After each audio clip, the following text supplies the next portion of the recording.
السلام علیکم ورحمۃ اللہ وبرکاتہ۔ معزز سامعین کرام، اسعدی چینل میں آپ کا استقبال ہے۔ اسعدکم اللہ فی الدنیا والآخرہ۔ رشک کرتا ہے فلک ایسی زمیں پر اسعد، جس پہ دو چار گھڑی ذکر خدا ہوتا ہے۔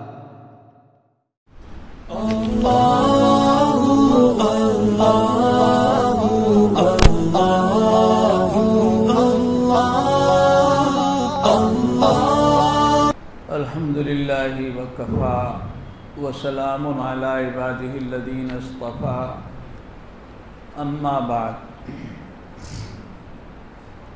قال النبی صلی اللہ علیہ وسلم: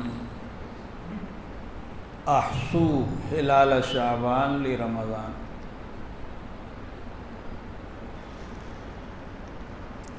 بزرگوں، دوستو،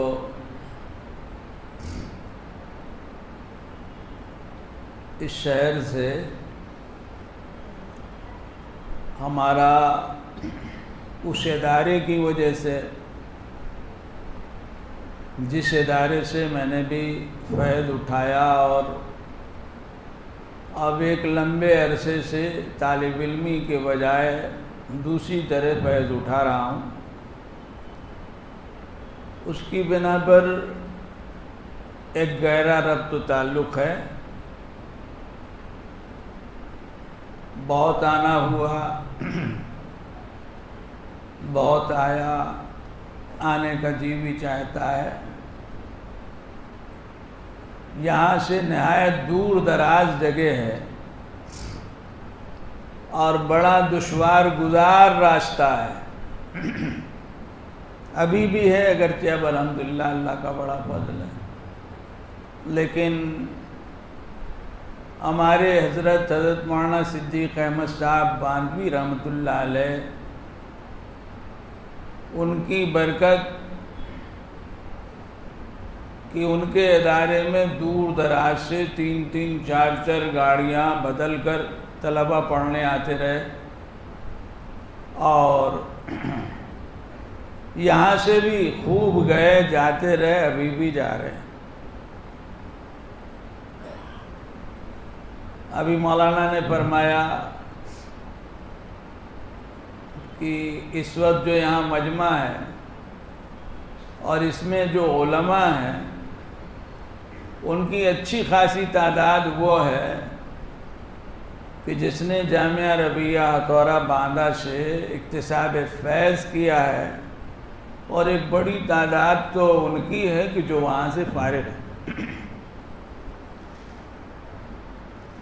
معذرت کے ساتھ ایک بات کہہ دوں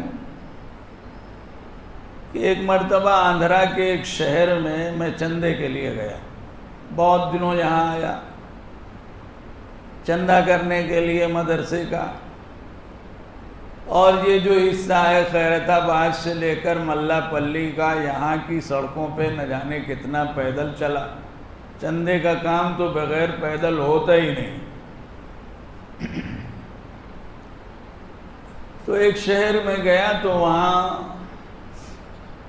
ایک صاحب نے چندہ تو دیا، لیکن ایک جملہ کہا جس کا جواب دیے میں نہیں رہ سکا، اور جملہ کچھ اس قسم کا تھا کہ آپ لوگ یو پی وغیرہ سے چلے آتے ہیں، یہاں چندہ کرنے آتے ہیں، اور یہاں سے تو کوئی نہیں جاتا۔ تو میں نے ان سے کہا کہ ٹھیک ہے، پھر اپنے بچوں کو ہمارے یہاں پڑھنے مت بھیجا کیجیے، کون جاتا ہے؟ تو اس زمانے میں 10-12 لڑکے آندھرا کے ہوتے تھے، ان کا 10-12 لڑکے تو ہر سال رہتے ہیں، اور اب 100 تک کی تعداد ہوتی ہے الحمدللہ۔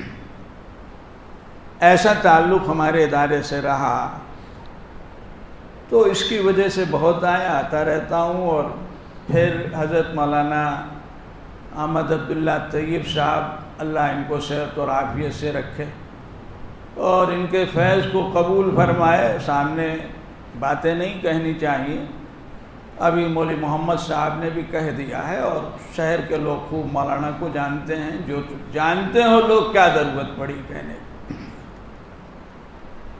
تو اس محبت میں آنا ہوتا ہے۔ تقریباً 4-5 مہینے سے میں ترتیب بنا رہا تھا، بن رہی تھی، اس بیچ میں مولانا کی صحت بھی بہت خراب ہوئی تو ایک بے چینی ہوئی، اور 1 مہینہ کے قریب گزرا، بات ہوئی، مولانا نے بڑی سختی سے محبت میں منع کر دیا۔ بہت سے لوگ ہیں جو محبت میں منع کرتے ہیں، مت سفر کرو، مت نکلو۔ ایک مرتبہ مولانا نے فرمایا یہ بھی نہیں پہلے کہ صاحب 65 سال سے زیادہ تمہاری عمر ہے، کیوں ادھر ادھر جاتے آتے ہو؟ لیکن میں کیا کروں، میری عادت خراب ہے، یہ بھی ایک مرض ہے سفر کرنا، کہاں تک آدمی جام رہے۔ تو وہ بہرحال نظام بن گیا، کچھ شکل ہوئی، اور مولانا کو پہلے میں نے اسی لیے خبر نہیں دی کہ پھر نہ منع کرنے لگیں، تو یہ تھا کہ حیدرآباد پہنچ کے بتاؤں گا۔ میرے میزبان دوسرے تھے، لیکن خیر وہ کل دہلی سے روانہ ہونے سے پہلے خبر ہو گئی۔ مولانا کی محبت ہے، اللہ اس کو قبول فرمائے۔ دین کی خدمت اور نسبت ہی ہے جس کی برکت سے آنا ہوتا رہا اور آنا ہوتا ہے۔ پڑھنے پڑھانے کی لائن ہے، زندگی اسی میں گزری ہے، جو بچی ہے خواہش یہی ہے کہ اسی میں گزر جائے، پوری ہو جائے۔ اللہ تعالیٰ ان ظاہری خدمتوں کی برکت سے اخلاص جس چیز کو کہتے ہیں، جس کے بغیر کوئی بات بنتی نہیں ہے، ہم جیسوں کے لیے سوچنا تو مشکل ہے، وہ بڑی چیز ہے، بڑوں کے لیے ہے، لیکن بڑوں کی لائن کے کام میں آدمی لگا ہے تو امید یہ ہے اللہ کی ذات سے کہ محروم نہیں فرمائیں گے، جوتیوں میں کہیں جگہ دے دیں۔ اور یہ جو مدرسوں کی لائن کی خدمت ہوتی ہے، پڑھنے پڑھانے کی لائن کی خدمت جو ہے بزرگوں دوستوں، یہ تو عجیب و غریب ہے، بہت بڑا صدقہ جاریہ ہے، بہت بڑا نفع ہے۔ پتہ تو چلے گا جب آنکھ بند ہوگی، اس سے پہلے نہیں سمجھ سکتے، لیکن کھلی آنکھوں سے دیکھیں تو سمجھ میں آ جائے گا۔ دین جو لوگوں کے پاس ہے اس جیسے ملک میں، وہ یہی مدرسے اور دینی تعلیم کا جو کام جیسے جیسے ہو رہا ہے اسی کی برکت ہے۔ بس یہ سلسلہ خدا نہ خواستہ ختم ہو جائے گا تو نام کے مسلمان تو رہ سکتے ہیں۔ آپ اپنے ملک میں، اپنے شہر میں، ضلع اطراف میں جائیے، آپ کو ایسے لوگ ملیں گے کہ جو مسلمان شمار تو ہوتے ہیں، اسلام ان کے پاس نہیں ہے، اسلام ان کے پاس برائے نام کوئی چیز ہے جس کی بنا پر وہ خود کو یا لوگ مسلمان سمجھتے ہیں، آگے کچھ نہیں۔ اگر محنت ہے تو کچھ نہ کچھ دینی شعور ہوتا ہے، تو یہ بہرحال ان اداروں کی برکت ہے، اسی سے ہوتا ہے۔ بزرگوں دوستوں، اسے ہمیں محسوس کرنا چاہیے۔ ایک صاحب، ان کو دیکھا دیکھی، کچھ پیسہ تھا، کیا تھا، شوق ہوا کہ میں بھی ایک مدرسہ ہے، مکتب، بچے قرآن پڑھیں، قائم کروں۔ انہوں نے قائم کیا۔ تھوڑے دن کے بعد انتقال ہوا۔ انتقال کے بعد ان کو متعلقین میں سے کسی نے خواب میں دیکھا۔ کیا ہوا؟ نیتا قسم کے آدمی تھے۔ انہوں نے کہا کہ جب فرشتے سوال جواب کرنے آئے تو یہ مدرسے کے لڑکے قرآن لے کے پاس آ کے کھڑے ہو گئے۔ جو مدرسہ میں نے قائم کیا تھا اس کے لڑکے قرآن لے کے پاس آ کے کھڑے ہو گئے۔ جدھر فرشتے آگے کھڑے ہوتے میرے قریب، لڑکے ادھر آ جاتے، فرشتے دوسری طرف جاتے، لڑکے ادھر پہنچ جاتے۔ تھوڑی دیر کے بعد فرشتے واپس چلے گئے۔ بزرگوں دوستوں، دینی تعلیم ایسی چیز ہے، آپ لاکھ برائی کریں، دنیا لاکھ برائی کرے، کیا کیا نہیں کہا گیا، کیا کیا نہیں کہا جاتا، لیکن نماز روزہ تو اسی سے ملے گا نا بھائی، ورنہ کچھ نہیں۔ اللہ تعالی ہم سب کو ان محنتوں کی جو ہو رہی ہیں ان کی قدر نصیب فرمائے، ان کی برکتوں سے واقف کرائے۔ بزرگوں، دوستو، اس مجلس کا ایک خاص عنوان رکھ دیا گیا ہے، اس میں جو اہم بات کہنے کی ہے وہ یہ ہے، اور اسی مناسبت سے جب یہ عنوان کی بات آئی، پہلے سے بات سامنے نہیں تھی تو میں نے ایک حدیث پڑھی۔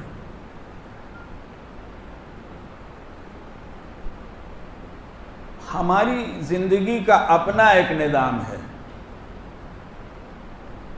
مکمل اسلام کا، جس سے زندگی کا کوئی پہلو خالی نہیں ہے۔ ہم ایسے دین و مذہب سے تعلق رکھتے ہیں جس کی رہنمائی سے ہماری زندگی کا کوئی پہلو خالی نہیں ہے اور تشنا نہیں ہے۔ ہمیں کہیں جانے کی ضرورت نہیں، نہ کسی سے پوچھنے کی ضرورت ہے۔ میں دنیا کی باتیں نہیں کر رہا ہوں، دین کی نسبت سے جو چیزیں ان کو بتا رہا ہوں، زندگی گزارنے کی۔ ہم قریب نہیں جاتے تو ظاہر بات ہے کہ ہم کو معلوم نہیں ہوتا۔ ہم دوسروں سے وہ لیتے ہیں جو ہمیں نہیں لینا چاہیے، ان سے وہ سمجھنا چاہتے ہیں جو ہمیں نہیں سمجھنا چاہیے۔ حد یہ ہے کہ جن لوگوں کا کتاب و سنت پر ایمان نہیں ہے، ان سے کتاب و سنت پڑھتے اور سمجھتے، ان سے کتاب و سنت پڑھتے۔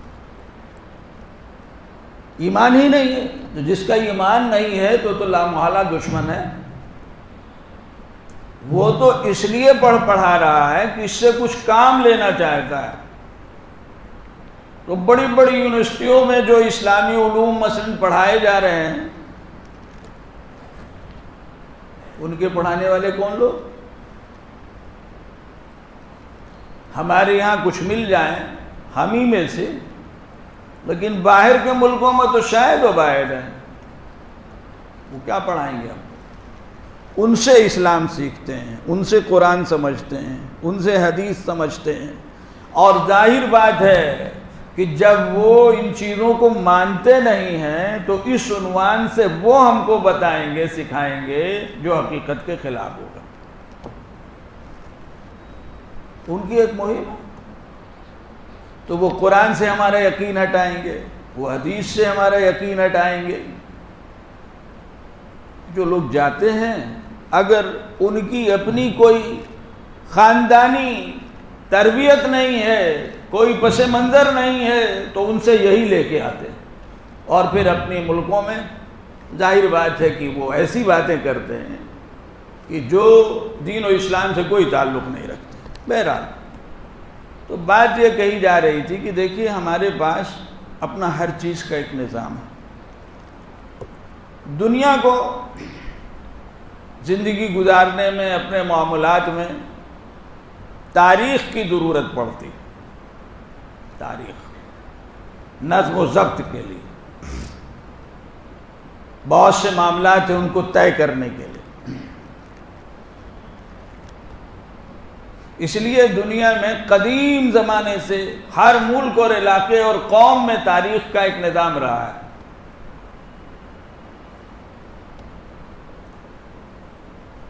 حتیٰ کہ عرب میں حضور اکرم صلی اللہ علیہ وسلم کی آمد اور بعثت سے پہلے ایک نظام تھا۔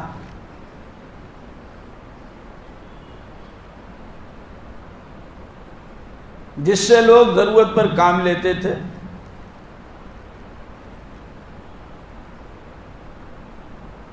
شریعت نے ہم کو ہمارا نظام دیا، ہمارے بزرگوں نے دیا، حضرات صحابہ کرام نے دیا کہ دیکھو تمہیں ضرورت پڑے تو کون سی تاریخ استعمال کرو۔ اور پھر اہم بات یہ ہے کہ شریعت کے بہت سے احکام ہیں جو تاریخوں کے ساتھ جڑے ہوئے ہیں. اگر ہم اپنی تاریخ کا علم نہ ہو، اسلامی تاریخ، قمری تاریخ، عربی تاریخ، چاند کی تاریخ، یہ عنوانات ہیں اس کے. اگر اس تاریخ کا ہم کو علم نہ ہو تو ہم شریعت کے ان احکام کو انجام نہیں دے سکتے، نہیں دے سکتے.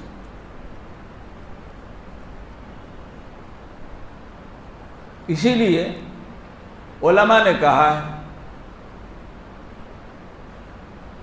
کہ یہ جو ہماری تاریخ ہے، اس تاریخ کا علم امت کے حق میں فرض کفایہ ہے.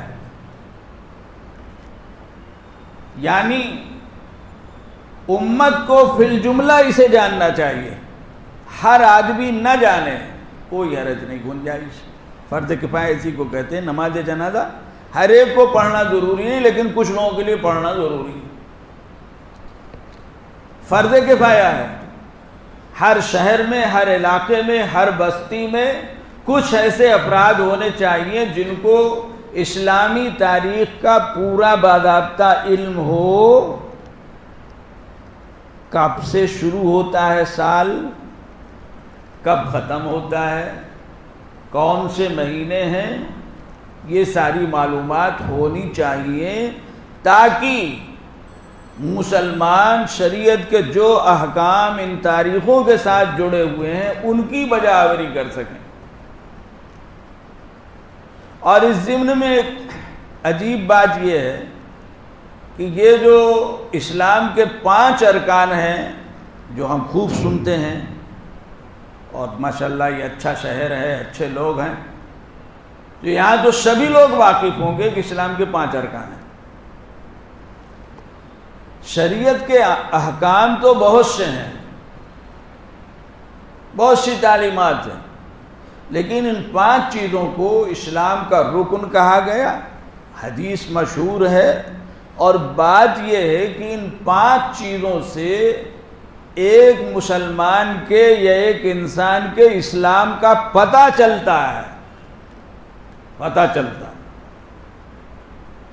آدمی کے دل میں لاکھ اللہ کی معرفت ہو، رسول اللہ صلی اللہ علیہ وسلم کی تصدیق ہو، لیکن جب تک زبان سے اشہد ان لا الہ الا اللہ واشہد ان محمدً عبدہ ورسولہ نہیں کہے گا تو ایمان اور اسلام کا پتہ نہیں چلے گا، اور نہ اس کو مسلمان مانا جائے گا، نہ اس کے ساتھ مسلمانوں کے معاملات کیے جائیں گے. عہد نبوی میں ایسے لوگ تھے جن کے دل میں نبی پاک صلی اللہ علیہ وسلم کی صداقت بسی ہوئی تھی. وہ اپنی نجی مجلسوں میں اس کا اقرار اور اعتراف کرتے تھے، لیکن جب ان سے موقع پہ کہا جاتا کہ کلمہ پڑھ لو تو انکار کر.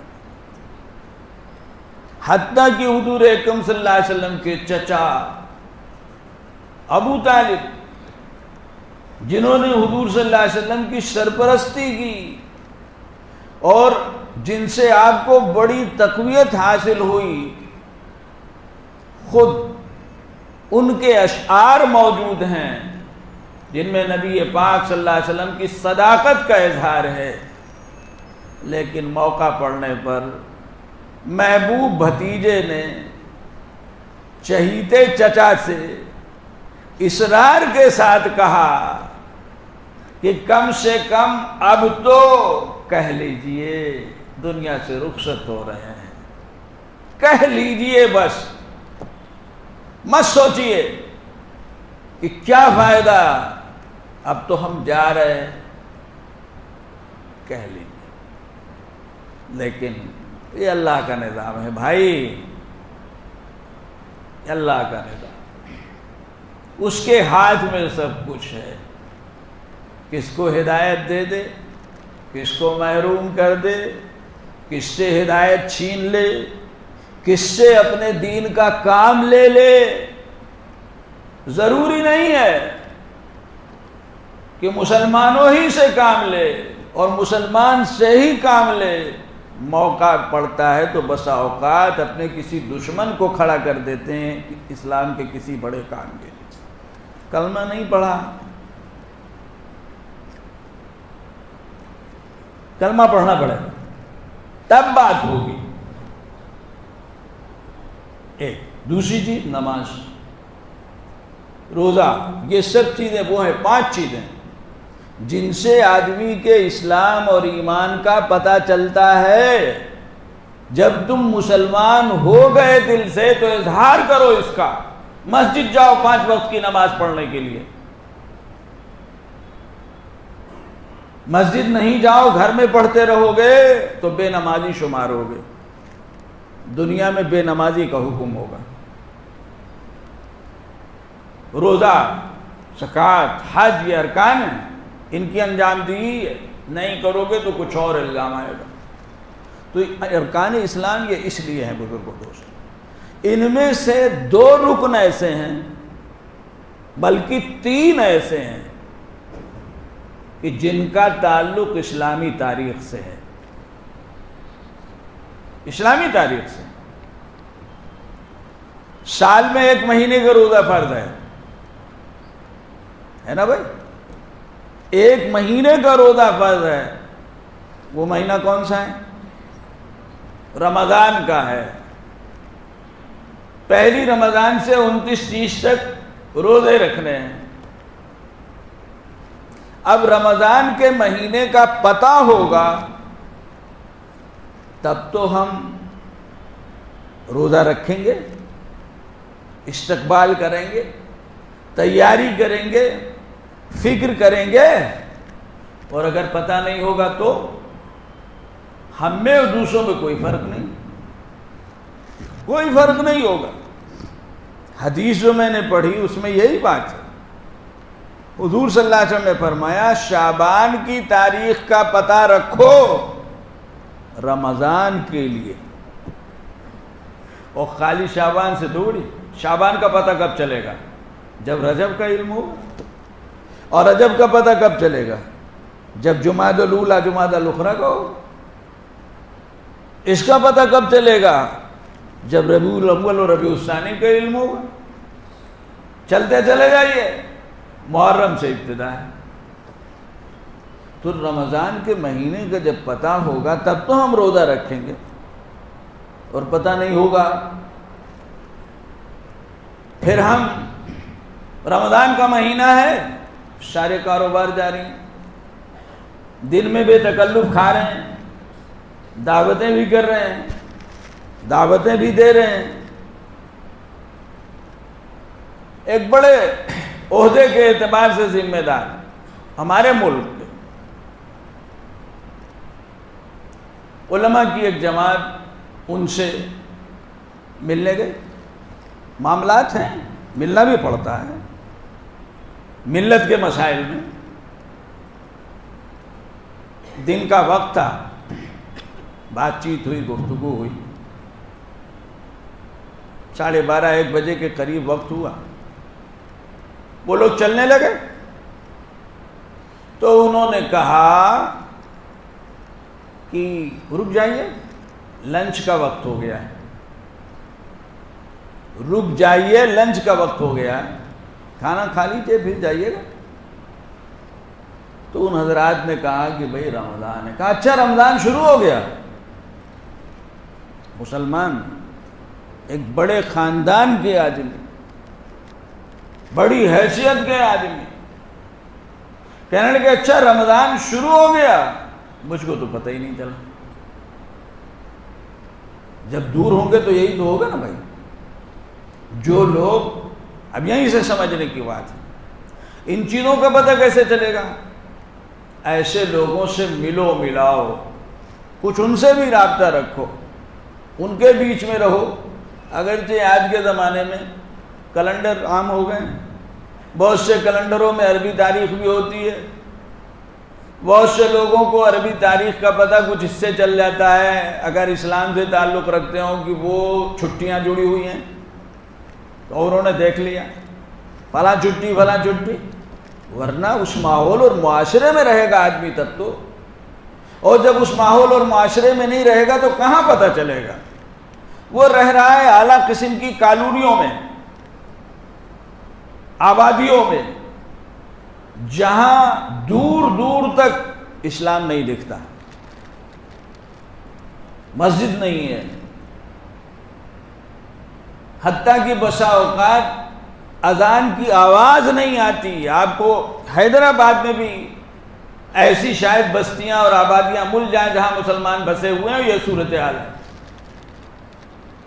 ورنہ تو مسلم بستی جب ہوتی ہے ذرا ایک ماحول ہوتا ہے، پڑھیں نہ پڑھیں 5 وقت اذان آ رہی، گھر کے بچے سن رہے ہیں، جان رہے ہیں کوئی چیز ہے، مسجد کوئی چیز ہے، نماز کوئی چیز ہے، اذان کوئی چیز ہے، حتیٰ کہ محلے میں رہنے والے غیر مسلم تک جانتے ہیں کہ مسلمان 5 وقت نماز پڑھتے ہیں، ایک اس وقت نماز کا وقت ہو رہا ہے، اور غیر مسلم اس بستی کے مسلمانوں سے بات کرتے ہوئے عصر اور مغرب و ظہر کا تذکرہ کرتے ہیں۔ مغرب کے وقت ہم آئیں گے، کیونکہ بات ماحول معاشرے کی بات ہے نا بھائی۔ ہائی فائی ذہن جب بنا لیا، ایسی جگہ رہو جہاں دور دور مسلمان نہ ہوتے ہوں، اس لیے کہ مسلمان بہت گندے ہوتے ہیں، بہت گندے رہتے ہیں۔ بہت سے مسلمان بھائی اس لیے مسلم بستیوں میں نہیں رہتے، تو ماحول معاشرہ نہیں ہے، خالی خاندان سے کیا ہوگا وہ پتہ نہیں۔ تو جب ہم معلوم ہوگا تب پتہ چلے گا رمضان ہے۔ اب رمضان شروع ہوا، کل سے شروع ہونے والا ہے، 2 دن بعد شروع ہونے والا ہے، آدمی اسی کے مطابق تیاری کرے۔ تو رمضان 1 مہینے کا روزہ۔ دوسرا رکن جو تاریخ سے جڑا ہوا ہے وہ ہے حج کا۔ حج سال میں 1 مرتبہ، کس مہینے میں؟ کس مہینے میں؟ ذی الحج۔ اور ذی الحج کی متعین تاریخیں 5 دن کی، 5 دن۔ اب ظاہر ہے اس کے لیے ذی الحج کا مہینہ معلوم ہونا چاہیے، تب تو آدمی اس مہینے میں حج کا نظام بنائے گا، تیاری کرے گا۔ دوسرے مہینے میں نہیں حج ہو سکتا، نہ دوسرے دنوں میں حج ہو سکتا ہے۔ زکوٰۃ، تیسرا رکن۔ زکوٰۃ سال میں 1 مرتبہ دی جاتی اور سال پورا ہونے پہ دی جاتی۔ یہ جو سال ہے زکوٰۃ کا، کون سا سال ہے؟ عیسوی نہیں، شمسی نہیں، قمری ہے۔ 365 دن والا نہیں، 355 دن والا، 355 دن والا۔ سال میں 10 دن کا فرق ہو جاتا ہے، چلتے چلے جائیے تو 35 سال کے آس پاس میں سال بھر کا فرق ہو جاتا ہے، سال بھر کا فرق ہو جاتا ہے۔ اب اگر زکوٰۃ دی جائے گی عیسوی تاریخ سے، مارچ اپریل اور جنوری کے حساب سے، اور ہم اسی پہ رہیں گے، اور اللہ نے ہم کو زندگی دی، 35 سال گزر گئے، تو 1 سال کی زکوٰۃ چلی گئی نا بھائی، چونکہ ہم نے تو اس تاریخ کو جانا نہیں۔ قمری حساب سے سال مانا جائے گا، حساب لگایا جائے گا۔ یہ اہمیت ہے بزرگوں دوستو، 3 ارکان۔ اس کے علاوہ عید الفطر کا مسئلہ ہے، پہلی شوال جو رمضان سے متصل ہے۔ عید الضحیٰ کا، عید الاضحیٰ کا مسئلہ ہے، 10 ذی الحجہ۔ تو اب یہ تاریخی نظام جب ہمارے علم میں ہوگا تب تو ہم شریعت کے احکام کی بجا آوری کریں گے، اور نہیں ہوگا تو شریعت کے ان احکام کی بجا آوری کیسے کریں گے بھائی؟ رمضان کے روزے نہیں رکھیں گے، روزہ رکھنے کا شوق ہوا مثلا ہم نے سنا کچھ، تو ہم عید کے دن روزہ رکھیں گے، جو حرام ہے، سخت گناہ ہے۔ بزرگوں دوستوں، ہر چیز کی ایک حد ہے، ایک نظام ہے۔ نماز بہت اچھی چیز ہے، تو جب جی چاہے پڑھنے، کوئی پابندی نہیں ہے. 24 گھنٹے کے اوقات میں جب چاہیں نماز پڑھیں. زوال کے وقت نماز پڑھیں, سورج نکلتے وقت نماز پڑھیں, سورج ڈوبتے وقت نماز پڑھیں. بھائی کیا حرج ہے, نماز ہے. کیا حرج ہے روزہ رکھنے میں؟ عبادت ہی تو ہے. آخر رمضان میں 1 مہینے کا روزہ رکھتے ہیں تو یہ ایک دن اور صحیح, ایک دن اور صحیح.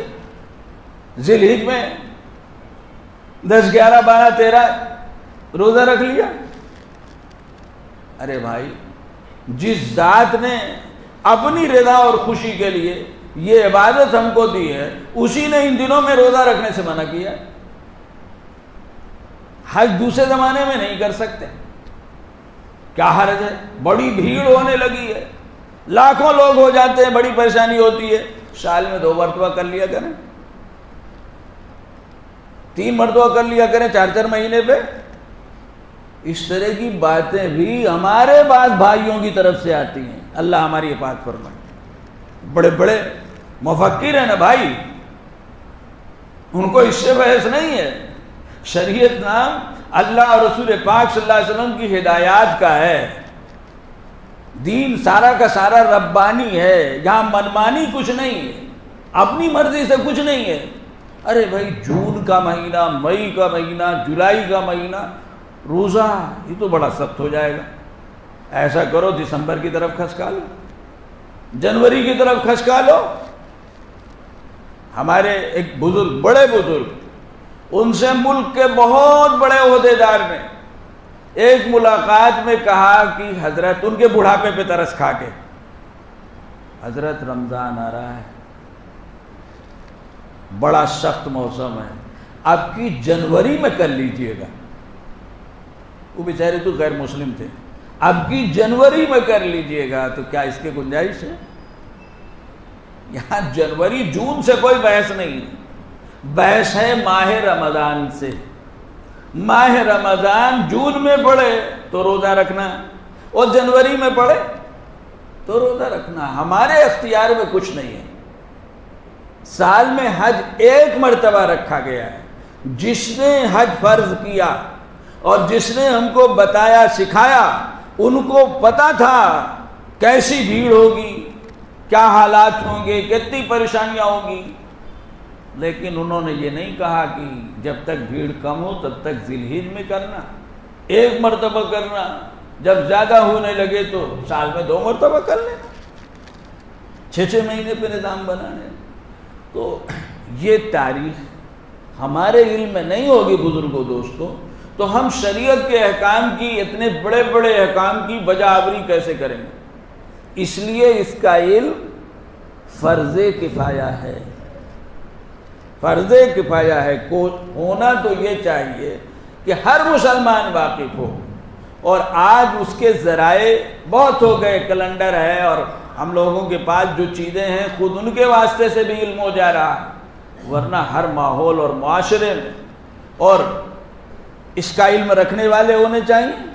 اور اس مسجد ہے, ایسی جگہیں ہیں, وہاں باضابطہ تاریخیں نمایاں کرنی چاہیے تاکہ ہر ایک کو علم ہو سکے. بھائی کون سا مہینہ چل رہا ہے, کون سا مہینہ چل رہا ہے, کون سا مہینہ چل رہا ہے. فرض کے علاوہ کچھ روزے بعد دوسرے مہینوں سے جوڑے گئے ہیں, ہمیں معلوم. مثال کے طور پر محرم ہے, تو اب محرم میں عاشورہ کا روزہ ہے. عاشورہ کا روزہ ہے. یہ روزہ ایسا نہیں ہے کہ حضرت حسین رضی اللہ تعالیٰ عنہ جب شہید ہوئے تو شروع ہوا, جیسے ابھی آپ نے کچھ باتیں سنی مولانا. ایسا نہیں ہوا کہ لوگوں نے سوچا کہ ارے وہ بھوکے پیاسے یہاں جو رخصت ہو گئے تو اب ہم ان کی یاد میں 10 محرم کو روزہ رکھا کریں. ایسا نہیں, یہ روزہ تو پہلے سے تھا, پہلے اسلام کے پہلے سے روزہ, اسلام کے پہلے سے یہ روزہ یہودی رکھا کرتے تھے. یہودی ہی نہیں, مکہ مکرمہ کے کفار یعنی قریش کے لوگ بھی 10 محرم کا روزہ رکھا کرتے تھے. صحیح حدیثوں موجود ہے, بخاری وغیرہ میں سب دیکھیں. ہجرت کے پہلے سال تک، بلکہ دوسرے سال، پہلے سال تو حضور صلی اللہ علیہ وسلم مدینہ منورہ آئے ہیں تو محرم گزر چکا ہے، چونکہ ربیع الاول میں آپ مدینے پہنچے۔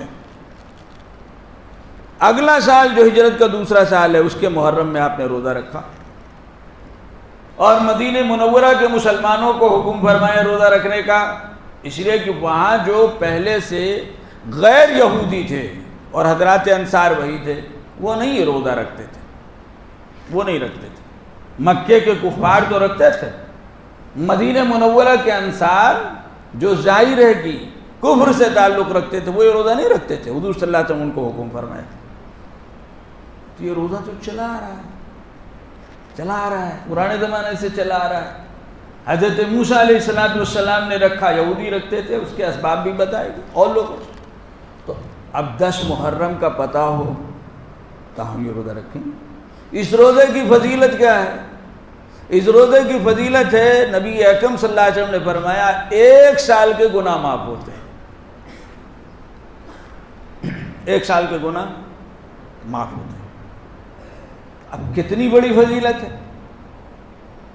ہمیں محرم کا علم ہوگا، بھائی چاند ہو گیا، اگر ابھی مولانا صاحب نے بہت کچھ سن لیا، بھائی جو لوگ کچھ اور ذہن رکھتے ہیں تو وہ اس لیے چاند کی تلاش کرتے ہیں تاریخ کی، چاند دیکھنے کی بھی ان کو ضرورت نہیں اپنے حساب سے کہ بھائی فلاں فلاں تقریبات کرنی ہے ہم کو، مثلا تو روزہ رکھنا کیسے پتہ چلے؟ اس روزے کی بڑی فضیلت ہے، اور بھی روزہ رکھا جا سکتا ہے، وہ جگہوں پر ہے، لیکن تاریخ متعین روزے کی جو فضیلت ہے، مثلا محرم ہے، شعبان میں 15ویں شعبان کے روزے کی فضیلت ہے۔ اب شعبان کے مہینے کا پتہ ہو تب ہم وہ فضیلت حاصل کر سکیں۔ ذی الحجہ میں 10 کو تو عید ہے، 9 جس کو یوم عرفہ کہا جاتا ہے، کیونکہ حاجی اس دن عرفات میں ہوتے ہیں، 9 کو روزہ رکھنے کی فضیلت ہے، اور 2 سال کے گناہوں کی معافی ہے، 2 سال کے گناہوں کی معافی ہے۔ اس سے پہلے کے جو دن ہے ذی الحجہ کے، ان کا بھی روزہ رکھا جا سکتا ہے اور اس کی بھی فضیلت آئی ہے، چونکہ حدیثوں میں آیا ہے کہ ذی الحجہ کا جو عشرہ ہے، اس عشرے میں اللہ کو ہر نیکی دوسرے عشرے کے مقابلے میں کہیں زیادہ پسند ہے، یہ حضور صلی اللہ علیہ وسلم نے فرمایا۔ حتیٰ کہ علماء نے لکھا ہے کہ راتیں، عام طور سے لوگ اس کے قائل ہیں، سال کی تمام راتوں میں رمضان کے آخری عشرے کی راتیں سب سے افضل ہیں، اور سال کے تمام دنوں میں ذی الحجہ کا پہلا عشرہ دن کے اعتبار سے افضل ہے۔ تو حضور صلی اللہ علیہ وسلم فرمایا ہے ہر نیکی، حتیٰ کہ حدیث میں آیا کہ کسی نے سوال کیا، اے اللہ کے رسول، کیا جہاد جو بہت بڑی عبادت ہے، جس میں آدمی جان مال سب لگاتا ہے، اس سے بھی زیادہ؟ فرمایا اس سے بھی زیادہ، اس سے بھی زیادہ، اللہ ہے کہ کوئی آدمی ان دنوں میں حج کو جائے اور اللہ جہاد کو اور سب کچھ قربان کر کے چلا ہے۔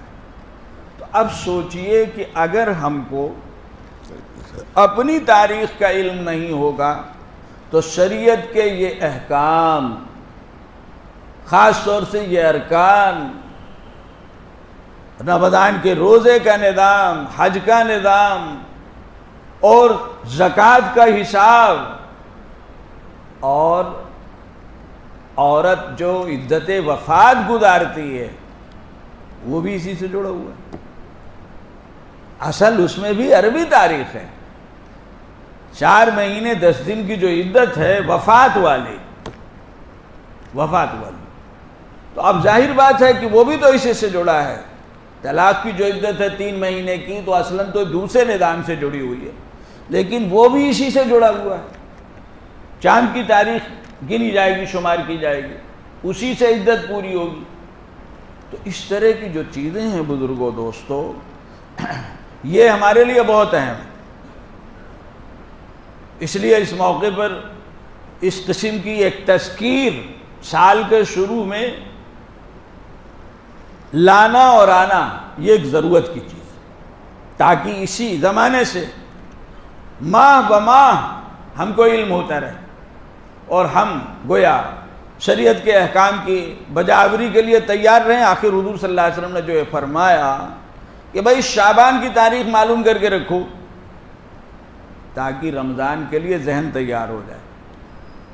اب رمضان کے لیے ذہن تیار کرنے کا کیا مطلب ہوا؟ بھائی آدمی اپنے کو مستعد کر سکے، اپنا ایک نظام بنا سکے، دوسری چیزیں ہو سکیں۔ تو ایک بات تو یہ تھی بزرگوں دوست، مہینوں کی ترتیب ظاہر معلوم و معروف ہے۔ خود بلاد عرب کے کچھ حالات تھے اسلام کے زمانے میں، تو قرآن کریم میں بھی یہ بات ذکر کی ہے جو دنیا مانتی ہے کہ مہینے 12 ہوتے ہیں۔ اللہ کے ہاں مہینے 12 ہیں، ساری دنیا اپنے حساب سے یہی مانتی ہے، لیکن ہوتا کیا ہے کہ دنیا ہر چیز میں کچھ نہ کچھ اپنی رائے داخل کر دیتی، کسی نہ کسی حساب سے جہاں موقع ملا۔ یہ ہوتا ہے سبھی بات آئی کہ بھائی کچھ رمضان میں رد و بدل کر لو، تو کچھ حج میں رد و بدل کر لو۔ وہ تو اللہ تعالیٰ نے ہماری شریعت کو قیامت تک کے لیے اتارا ہے،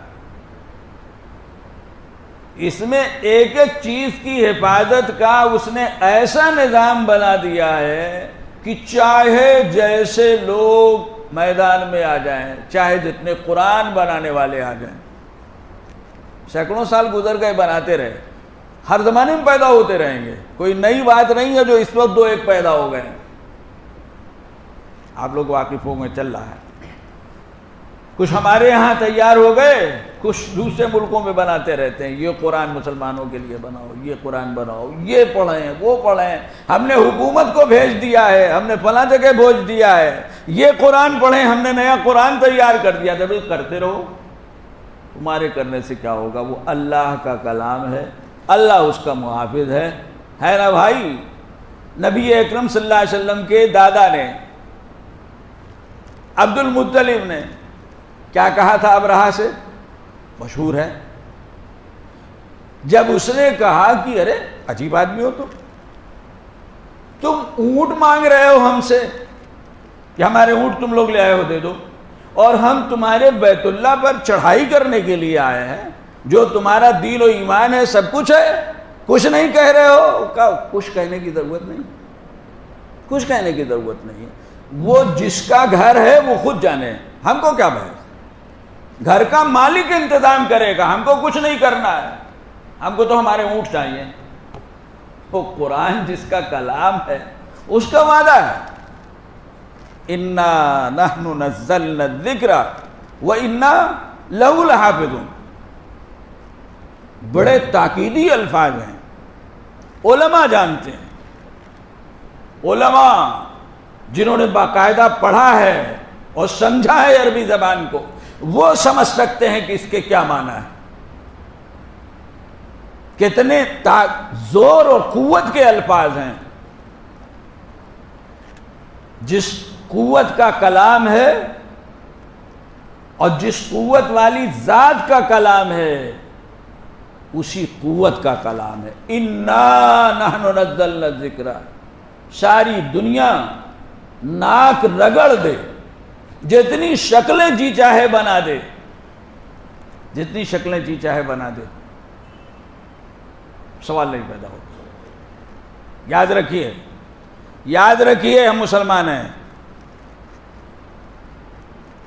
حدیث میں آ چکا ہے دنیا میں کیا ہوگا، ساری دنیا مل جائے، دنیا سے اسلام اور مسلمانوں کو ختم کر دے، اس کا سوال نہیں پیدا ہوتا،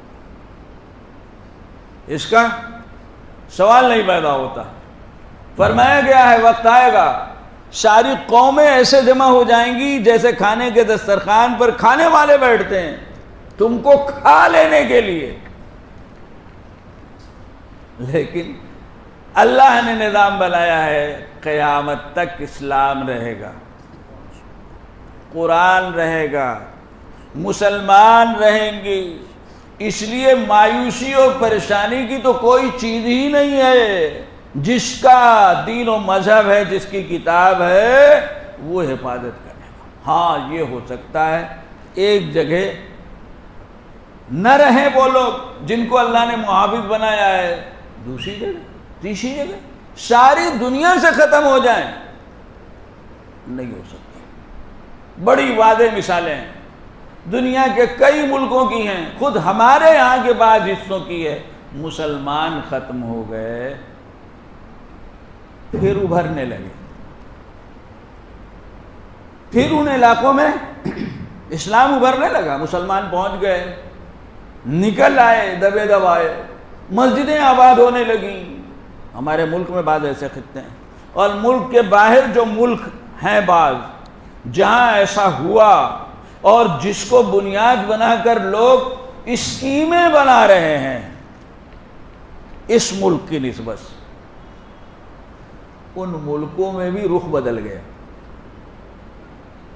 وقت ہوتا ہے، اللہ کا نظام ہے، اللہ دکھاتے ہیں، رخ بدل گیا۔ آج وہاں اسکولوں میں سرکاری طور پر اسلامی تعلیمات کا نظام بنا ہوا ہے، سرکاری آرڈر، اتنی تعداد میں مسلمان پہنچ چکے ہیں۔ اور کچھ دنوں پہلے ہندوستان کے ایک صاحب جو وہاں رہتے ہیں اسپین میں، ملاقات ہوئی، بات ہوئی، کہنے لگے کہ یہ لاک ڈاؤن کے ماحول میں باقاعدہ وہاں تقاضا ہوا، آرڈر ہوا، مسلمان اپنی مسجدوں میں اذان کہیں، مسلمان اپنی مسجدوں میں اذان کہیں۔ جیسے بعض مغربی ممالک میں عام لوگوں نے کہا کہ بھائی آپ لوگ اذان کہیے، اذان کہتے ہیں تو ہمیں بڑا سکون ملتا ہے۔ حکومت نے آرڈر کیا مسلمان اذان دے، شاید ان کی اذان کی برکت سے بیماری دور ہو جائے۔ تو بزرگوں، دوستو، تم جتنا جی چاہے کر لو، اللہ کے بنائے ہوئے نظام کو کوئی نہیں بدل سکتا، ان کا بنایا ہوا نظام ہے۔ اس لیے یہ بات ہمارے ذہن میں اچھی طرح رہنی چاہیے، اور حالات سے گھبرانا نہیں چاہیے، مایوس نہیں ہونا چاہیے۔ ہمارا ایمان اللہ پر ہے، ہمارا ایمان اللہ پر ہے۔ ہم کو تو حالات کے آنے پر اپنے اعمال کا جائزہ لے کر اپنے اعمال اور حالات کو درست کرنا چاہیے، جو ہم نہیں کرتے۔ بزرگوں، دوستوں، یہ نہیں کرتے، تبصرے کرتے ہیں۔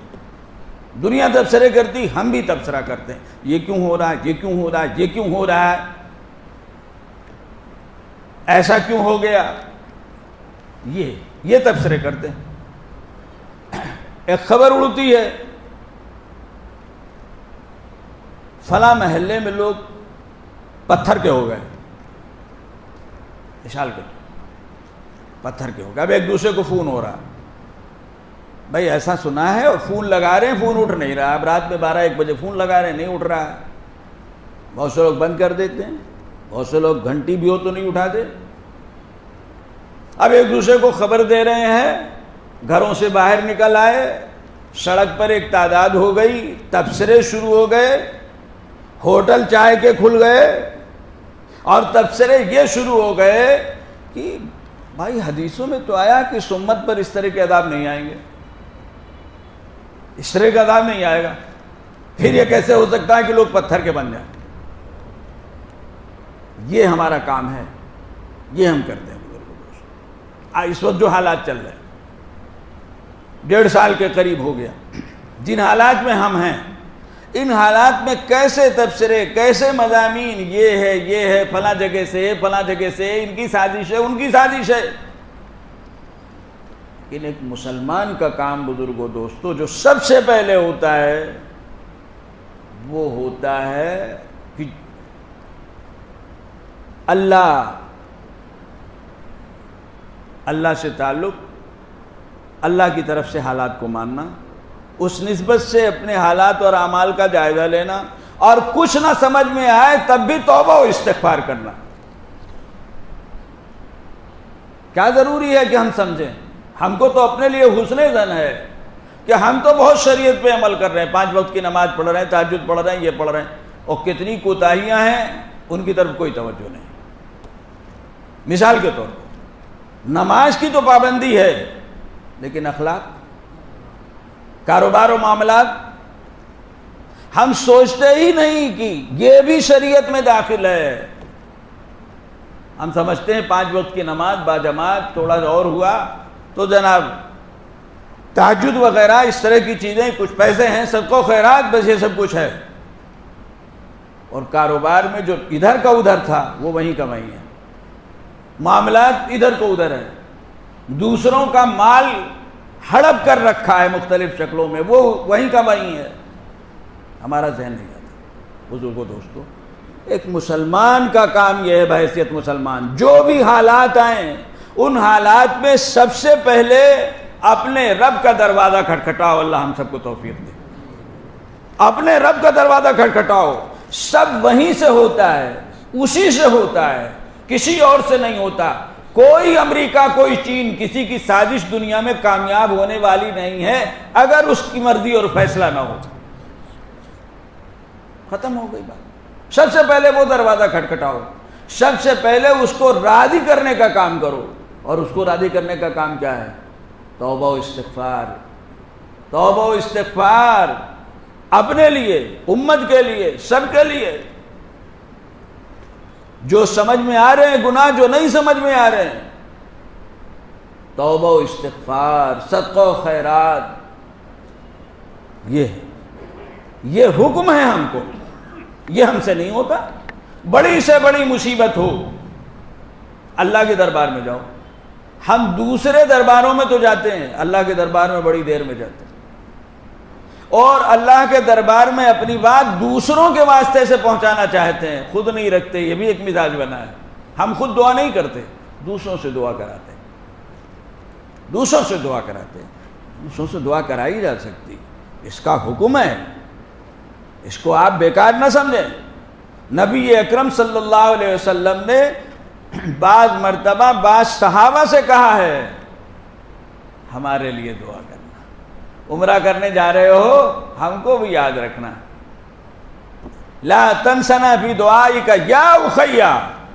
حضرت عمر سے کہا آپ نے، پیارے بھائی عمرے کو جا رہے ہو، دعا میں یاد رکھنا.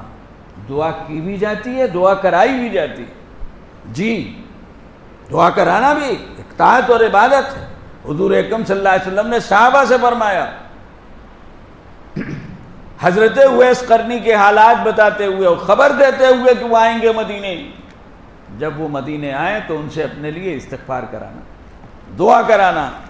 جب وہ مدینے آئے، حضرت عمر کو خبر لگی، حضرت عمر گئے، تلاش کیا اور حضور اکرم صلی اللہ علیہ وسلم کے حکم کے مطابق ان سے دعا کی درخواست کی. تو دعا کرائی جاتی ہے، لیکن اس سے پہلے دعا کی جاتی ہے. یہ نہیں ہے کہ خود تو دعا نہ کرو. جس کا مسئلہ ہے وہ خود نہیں فکر کر رہا ہے تو وہ نہیں درخواست لے جا رہا. دوسرے لوگ عدالت میں جا رہے ہیں، دوسروں سے کہہ رہا تم عدالت میں جاؤ، اور خود نہیں جا رہا ہے. بزرگوں، دوستو، یہ نہیں. چھوٹا بڑا کوئی مسئلہ ہو، سب سے پہلے اللہ کا دروازہ کھٹکھٹاؤ. اور سب سے پہلے یہ سمجھو، یعنی ہمیں سمجھنا چاہیے کہ یہ اللہ کی طرف سے جو صورتحال ہے، کہیں نہ کہیں ہم سے کوئی گڑبڑ و کمی ہے، سمجھ میں آئے نہ آئے، سمجھنے کا مسئلہ نہیں ہے. سب سے پہلے اس کا دروازہ کھٹکھٹاؤ، اس کو راضی کرو، اس کو خوش کرو. توبہ و استغفار اس کو بے انتہا پسند ہے. سچی توبہ ہو، ساری ناراضگیاں وہ ختم کر دیتا ہے. وہ تیار بیٹھا ہے. قرآن اٹھائیے، 29ویں پارے میں جائیے، سورہ نوح کھولیے، دیکھیے انہوں نے اپنی قوم سے کیا کہا. جب قوم آخری حد کو پہنچ گئی، ہر طرح کی پریشانی جو ہو سکتی ہے، مال، کاروبار، کھیت، باغ، پانی، اولاد، انہوں نے کیا کہا؟ کتنے زوردار الفاظ ہیں. استغفروا ربکم انہ کان غفارا. انہ کان غفارا. علماء کرام سمجھتے ہیں بہت معاف کرنے والا ہے. معاف کرنا اس کو پسند ہے. معاف کرنے سے اس کو خوشی ہوتی ہے. اس کو خوشی ہوتی ہے. بھولا ہوا آ گیا، پھر سے بھٹکا ہوا پھر میرے پاس آ گیا. ایک حدیث میں ہے اس سے زیادہ خوشی ہوتی ہے اللہ کو توبہ کرنے سے جتنی خوشی اس شخص کو ہوتی ہے جو اپنی زندگی سے مایوس ہو کر موت کا یقین کر لے اور پھر اس کو زندگی مل جائے، اس سے زیادہ خوشی ہوتی ہے اللہ کو جب کوئی توبہ کے لیے اس کے دروازے پہ آتا ہے۔ استغفروا ربکم انہ کان غفارا۔ بزرگوں دوستو، یہاں یہ مسئلہ نہیں ہے کتنے گناہ کیے ہیں، کتنے سال گناہ کیے ہیں، کوئی مسئلہ نہیں، کتنے قتل کیے ہیں، کوئی مسئلہ نہیں ہے۔ تم سچے دل سے توبہ کرنے کے لیے آؤ، دروازہ بند نہیں ہے۔ دنیا کا فلسفہ ہے 100 چوہے کھا کے بلی حج کو چلی گئی۔ آپ کے یہاں پتہ نہیں ایسی بلیاں ہوتی ہیں یا یہ محاورہ ہے، ہمارے ہاں تو ہے بھائی، اور بہت سے محاورے سے ملتے جلتے ہیں۔ لوگ کہتے ہیں ارے اب تک تو ایسے تھے، یہ آخری عمر میں کیا خاک مسلمان ہو گئے۔ یہ دنیا کے فلسفے ہیں بزرگوں دوستو، یہ دین کا فلسفہ نہیں، اللہ کے دربار کا یہ نظام نہیں ہے۔ جتنی بڑی زندگی جس چیز میں بھی گزار دی ہے، جب دل کی آنکھ کھل جائے دروازے پہ حاضر ہو جاؤ۔ 100 سال کا مشرک بھی ہو، شرک سے زیادہ اللہ کو کوئی گناہ ناپسند نہیں ہے۔ آپ یاد رکھیں، شرک سے زیادہ اللہ کو کوئی گناہ ناپسند نہیں۔ قرآن میں صاف اعلان ہے ان اللہ لا یغفر ان یشرک بہ، میں شرک نہیں معاف کر سکتا۔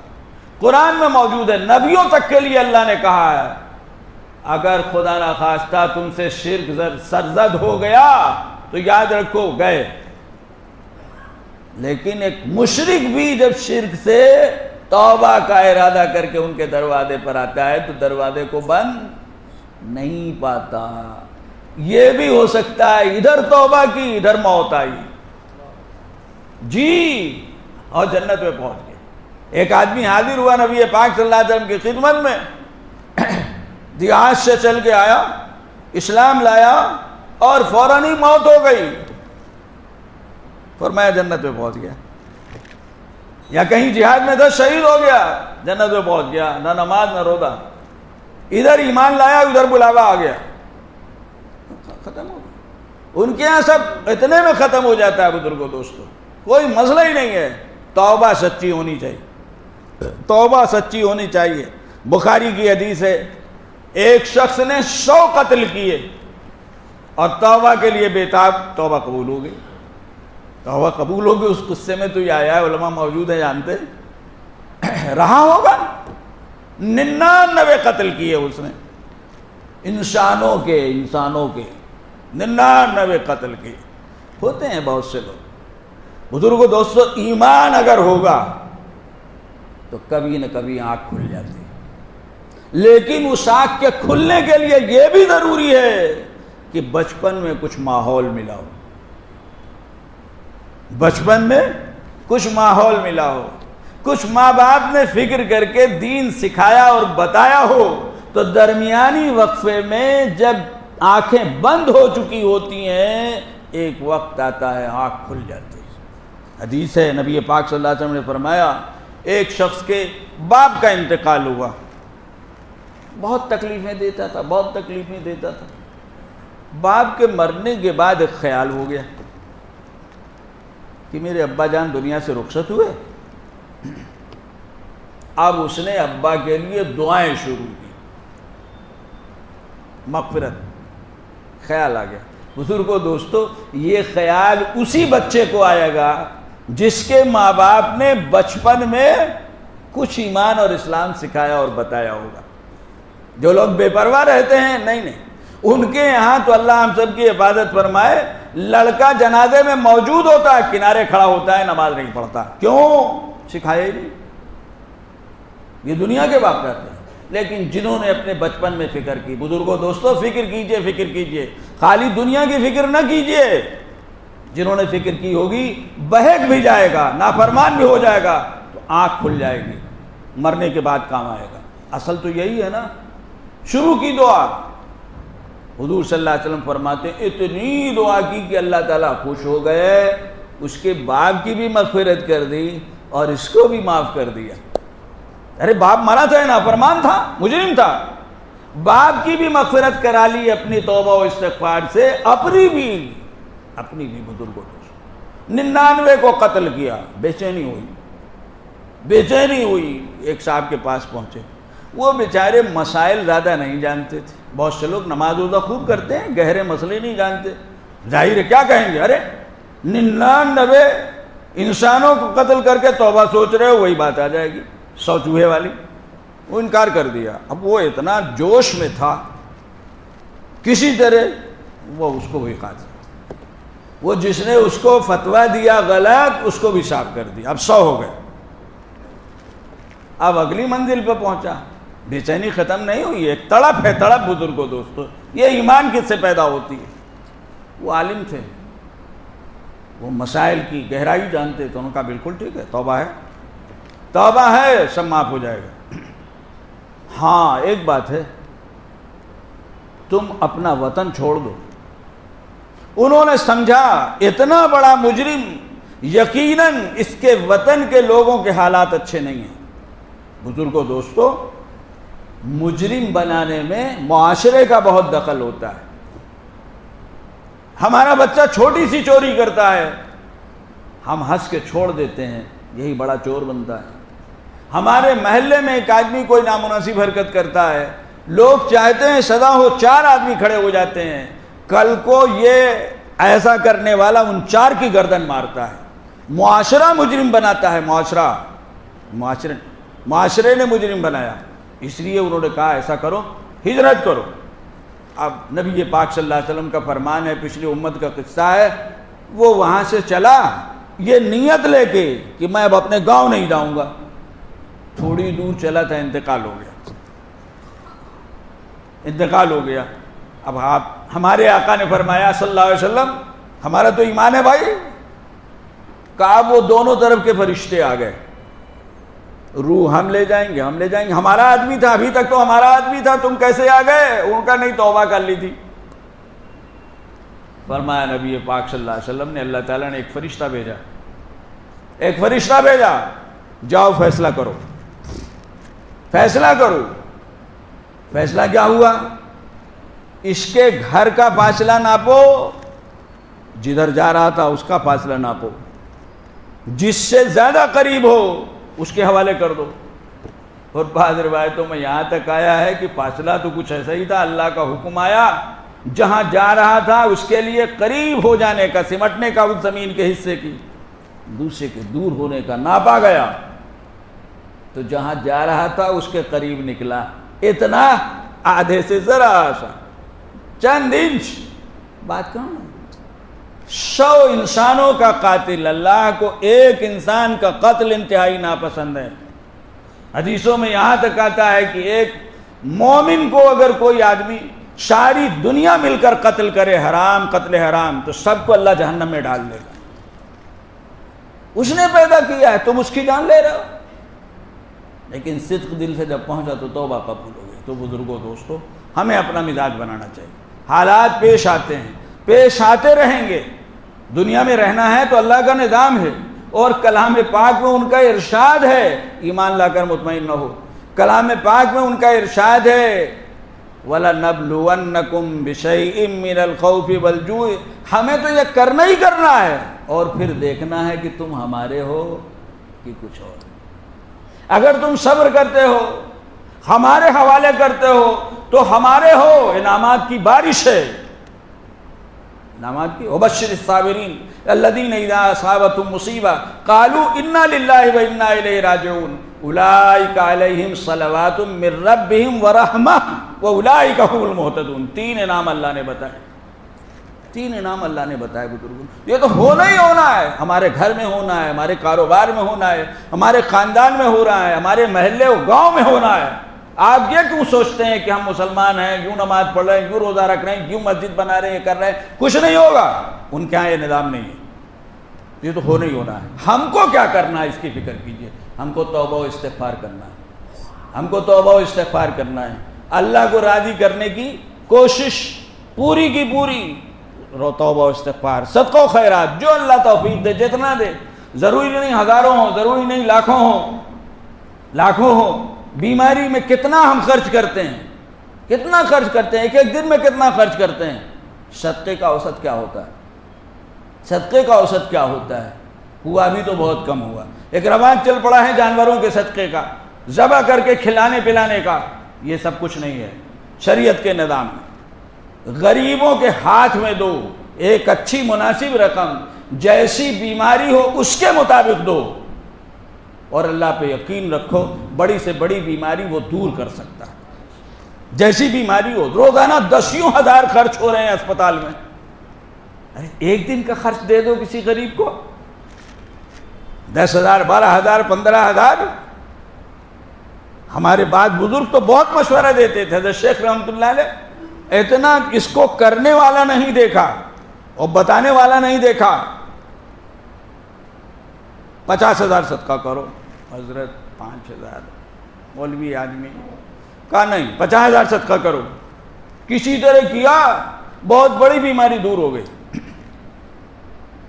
جیسی بیماری، جیسا خرچ اسپتال کا، اس تناسب سے صدقہ کرو. پھر دیکھو اللہ کا کرم.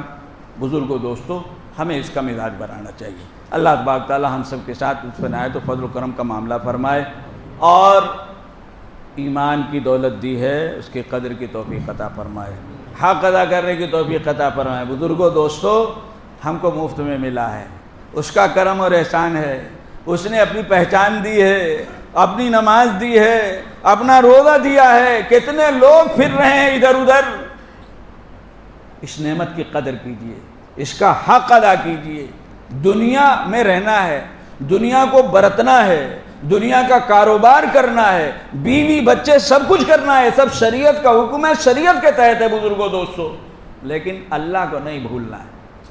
یاد رکھیے، دنیا میں ڈوب نہیں جانا ہے، ڈوب نہیں جانا ہے. دنیا میں لگنا ہے جو ہماری ضرورت ہے، لیکن اللہ کو نہیں بھولنا ہے، دین کو نہیں بھولنا ہے، شریعت کو نہیں بھولنا ہے. حرام حلال کا خیال رکھنا ہے. بزرگوں دوستو، یہ ساری چیزیں ہماری زندگی میں نہیں ہیں، سب آفتیں اس لیے آ رہی. اللہ تبارک تعالی ہم سب کو ان سب باتوں کے سمجھنے کی توفیق عطا فرمائے. جو باتیں کہی گئی ہیں، کہنے والے سننے والے سب کے حق میں نفع بخش بنائے. اللہ تعالیٰ پوری امت مسلمہ کی، اور خاص طور سے اس ملک کی امت مسلمہ، اس خطے کی سب کی تمام شرور و فتن سے حفاظت فرمائے.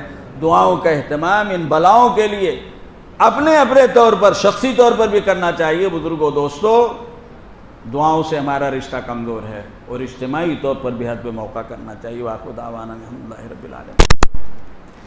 اللہم انت السلام منک السلام یا ذا الجلال والاکرام. اللہم صلی علی سیدنا مولانا محمد وعلی آل سیدنا مولانا محمد وبارک وسلم.